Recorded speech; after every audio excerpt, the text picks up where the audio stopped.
Anymore, kids aren't so much running and jumping and merry-go-rounding and rolling down hills, so they aren't always sure how to make their body move the way it's supposed to move.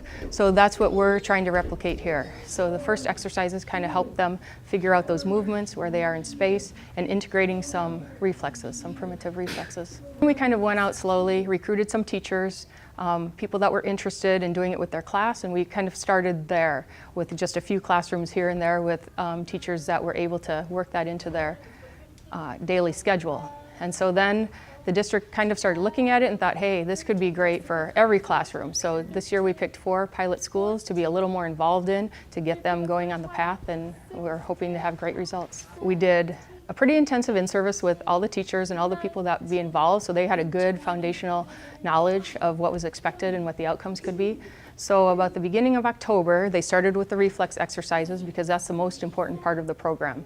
So they were expected to do that at least twice a week, all 4, and then if they can work 1 or 2 in their classrooms in between work that they're doing there, that's all the better. So they worked on that for 2 to 3 weeks, and then we introduced the stations, which are meant to kind of hit all those sensory systems. Some vestibular with the spinning, proprioceptive with jumping, there's rolling, working on balance, working on eye-hand coordination. So they started that about the beginning of November. So they haven't been going long, but you can definitely already see improvements with how kids are moving, how they're able to maintain their posture, and they're just stronger in their motions. The research that Athena did had shown that after 8+ months of doing this program, kids improve their scores in reading and math for sure.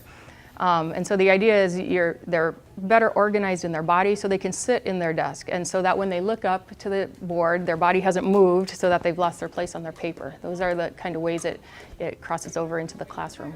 This isn't meant to replace recess. It's not meant to replace PE. You know, recess, they need that free exploration.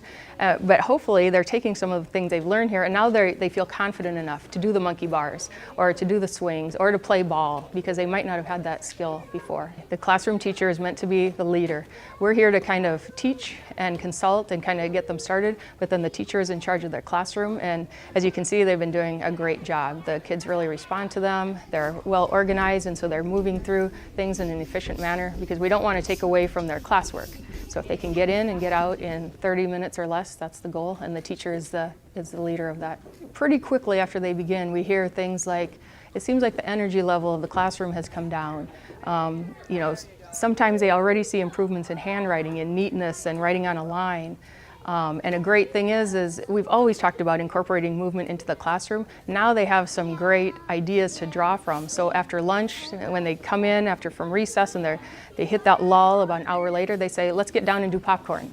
You know, so it's some easy things they can implement in the classroom too, to help that the kids focus all day long. At the end, we want to do some kind of cool down, because as you can see, the energy level can get high. We try to alternate a real high energy activity with more of a low, calming, quieter activity, but they do get excited. So what we want to do is pull them back together before they head back to their classroom. So just a few minutes of quiet, deep breathing, you know, music, something to get them centered again, then they can quietly line up and get back to business.